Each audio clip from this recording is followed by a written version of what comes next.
नमस्कार, मैं सुरेंद्र कुमार चौहान आपका स्वागत करता हूं मेरे यूट्यूब चैनल पर। आज हम डिस्कस करने वाले हैं हमारे डेमोक्रेसी क्लास पर कि लोकतंत्र क्या होता है, लोकतंत्र की विशेषता क्या है। तो लोकतंत्र के बारे में जानेंगे। लोकतंत्र की एक खूबसूरत परिभाषा जो अमेरिका के पूर्व राष्ट्रपति अब्राहम लिंकन द्वारा दी गई थी कि लोकतंत्र जो जनता के द्वारा जनता के लिए शासन, ये लोकतंत्र है। यानी कि the government of the people, by the people, for the people. तो अब्राहम लिंकन ये परिभाषा स्पष्ट कर चुके हैं कि जो वास्तविक शक्ति है वो जनता में निहित है। जो सारी शक्तियां हैं लोकतंत्र की, जो शक्तियां किस में निहित है? जनता में निहित है। तो हम कह सकते हैं कि ये परिभाषा एक तरीके से सुंदर सी परिभाषा, खूबसूरत परिभाषा है, लेकिन इन परिभाषाओं के अलावा कई अन्य परिभाषाओं को भी जन्म होना चाहिए, कई परिभाषाओं को बनाया जाना चाहिए। एक घटना से हम पता लगाएंगे कि ये वास्तव में लोकतंत्र है या फिर नहीं है। जैसे पाकिस्तान की घटना हम बताते हैं। पाकिस्तान की घटना है कि 1999 की बात है। जनरल मुशर्रफ नामक के एक तानाशाही ने वहाँ के सैनिक तख्ता पलट कर दिया। सैनिक तख्ता पलट किया और 2002 में वहाँ के संविधान को बदल डाला लीगल फ्रेमवर्क ऑर्डर के तहत, और अपने आप को कार्यकारी घोषित किया। बाद में अपने आप को एक राष्ट्रपति घोषित कर लिया। तो ये सभी तानाशाही व्यवस्था थी, लेकिन बाद में वहाँ पर चुनाव भी कराए गए। चुनाव में प्रतिनिधि भी जीते, वहाँ के प्रतिनिधियों को अधिकार भी मिले, लेकिन जो वास्तविक शक्ति थी वो किसके पास थी? जनरल मुशर्रफ के पास। अब जनरल मुशर्रफ जो है वहाँ के तानाशाही, उन्होंने पूरी सैनिक तख्ता पलट किया, वास्तविक शक्ति खुद के पास ले ली, संविधान को बदल डाला। वहाँ के प्रतिनिधि को चुनाव भी हुआ, प्रतिनिधि जीते भी, प्रतिनिधियों को अधिकार भी मिला, लेकिन वास्तविक शक्ति प्रतिनिधियों के पास नहीं थी। किसके पास थी? जनरल मुशर्रफ के पास थी। तो जनरल मुशर्रफ के पास वास्तविक शक्ति थी। तो हम ये एक लोकतंत्र की एक नई परिभाषा उभर के आती है कि जो लोकतंत्र वही है जिसमें जो वास्तविक शक्ति हो, वो अंतिम निर्णय लेने की जो शक्ति हो किसके पास हो? लोगों द्वारा चुने गए प्रतिनिधियों के पास। दूसरी घटना चीन को देख लीजिए। वहाँ पर निष्पक्ष रूप से चुनाव कराए जाते हैं। वहाँ की जो ज़्यादातर झुकाव मीडिया का होता है, वो दबाव किस पार्टी का होता है? कम्युनिस्ट पार्टी का होता है। वहाँ की कम्युनिस्ट पार्टी है, वो हर बार जीतती है। उसकी इजाज़त पर अन्य कैंडिडेट इजाज़त लेना पड़ते हैं, खड़े होते हैं। जब इलेक्शन में खड़े होते हैं तो अन्य कैंडिडेटों को कम्युनिस्ट पार्टी से इजाज़त लेनी पड़ती है। तो वहाँ पर तो एक लोकतंत्र की एक तीसरी परिभाषा ये भी निकल के आती है कि लोकतंत्र वही है जिसमें निष्पक्ष चुनाव प्रणाली को अपनाया जाए, जिसमें हार जीत के समान अवसर मिले। तो अब्राहम लिंकन की परिभाषा के अलावा ये परिभाषा भी लोकतंत्र की है।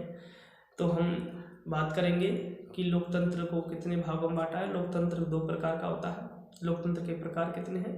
तो लोकतंत्र के 2 प्रकार हैं। नंबर 1 प्रत्यक्ष लोकतंत्र, नंबर 2 अप्रत्यक्ष लोकतंत्र। प्रत्यक्ष लोकतंत्र क्या होता है? कि प्रत्यक्ष लोकतंत्र कम जनसंख्या वाले देश में अपनाया जाता है, जैसे स्विट्जरलैंड। स्विट्जरलैंड की जनसंख्या कम है। वहाँ का जो कानून बनाते हैं, कौन बनाते हैं? जनता बनाती है, लोग वहाँ के कानून बनाते हैं। तो प्रत्यक्ष लोकतंत्र कहाँ अपनाया जाता है? जहाँ पर जिस देश की जनसंख्या कम होती है, एक तरीके से। ठीक है। लेकिन अपने भारत में पंचायती स्तर पर प्रत्यक्ष लोकतंत्र को अपनाया गया है। जैसे कोई भी झगड़ा हुआ, लोग इकट्ठे हुए, कह दिया कि आ जाओ बाबा, ये आया, तुम आयो, चाचा तुम आयो। लोग वहाँ इकट्ठा किया, और मान के चलो कि कोई लड़का लड़की का झगड़ा है या फिर किसी से लड़ाई हो गई हो, आपस में झगड़ा निपटा लेते हैं प्रत्यक्ष लोकतंत्र। ये तो पंचायती स्तर पर प्रत्यक्ष लोकतंत्र को भारत में अपनाया गया है। तो आप समझ गए होंगे कि प्रत्यक्ष लोकतंत्र क्या होता है। प्रत्यक्ष लोकतंत्र वही होता है जहाँ की जनसंख्या कम हो, वहाँ पर इस लोकतंत्र को अपनाया गया है। लेकिन अप्रत्यक्ष लोकतंत्र आप जानते हैं इसके विपरीत होता है। अप्रत्यक्ष लोकतंत्र जो है वो अधिक जनसंख्या वाले देश में अपनाया जाता है, जैसे भारत को देख लीजिए। वैसे पहले नंबर पर चीन जनसंख्या में आएगा, लेकिन चीन में कोई लोकतंत्र ही नहीं है। लेकिन भारत को देखेंगे तो भारत एक अप्रत्यक्ष लोकतंत्र को अपनाता है। अब यहाँ के स्विट्जरलैंड की तरह भारत के लोग जनता है वो कानून बनाए, तो सारी संसद भी फड़क उठेगी एक तरीके से। तो यहाँ पर जो है एक कानून जो नियम है कि 10 लाख लोग हैं, एक अपना प्रतिनिधि लीडर चुनेंगे।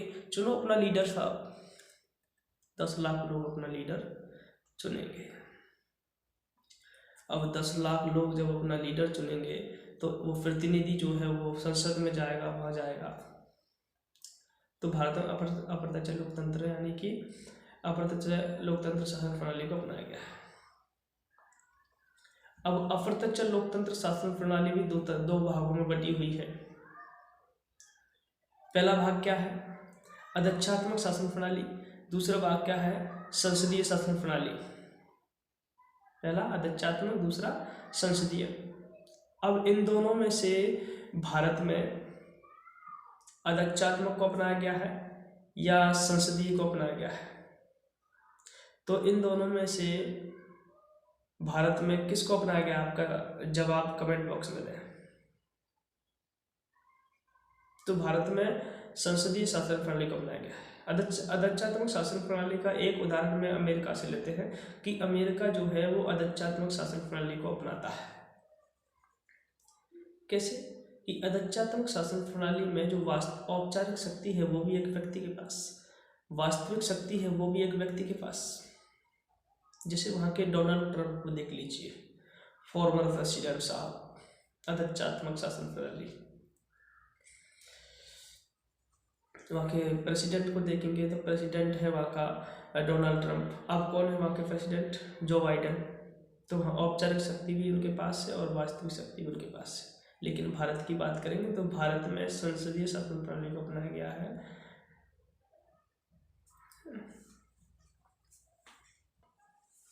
तो भारत में संसदीय शासन प्रणाली को अपनाया गया है।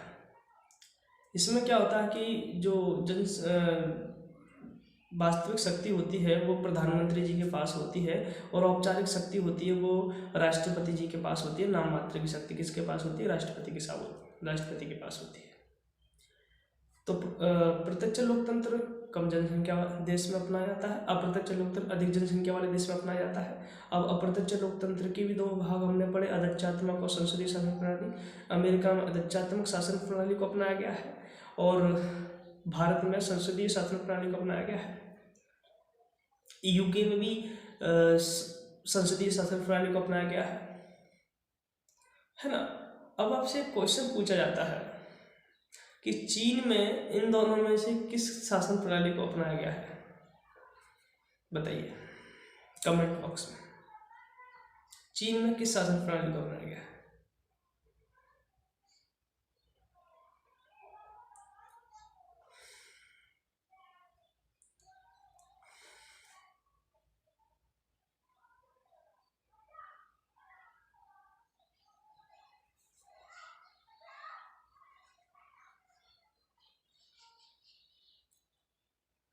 चीन में लोकतंत्र है ही नहीं, तो किस शासन प्रणाली को अपनाएंगे? चीन में लोकतंत्र है ही नहीं, तो चीन में दोनों किसी भी शासन प्रणाली को अपनाया नहीं है। वहाँ पर लोकतंत्र नाम की कोई चीज नहीं है। ठीक है। यूके में बात करेंगे तो यूके में तो महारानी एलिजाबेथ है, औपचारिक शक्ति लेके बैठी है। वास्तविक शक्ति वहाँ के पीएम साहब लेके बैठे हैं। तो बाबा साहब भीमराव अम्बेडकर ने एक बात कही थी।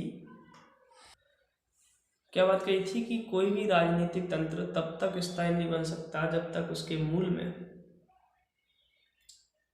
सामाजिक लोकतंत्र ना डाल दिया जाए। तो उनकी स्पीच में बोला गया था।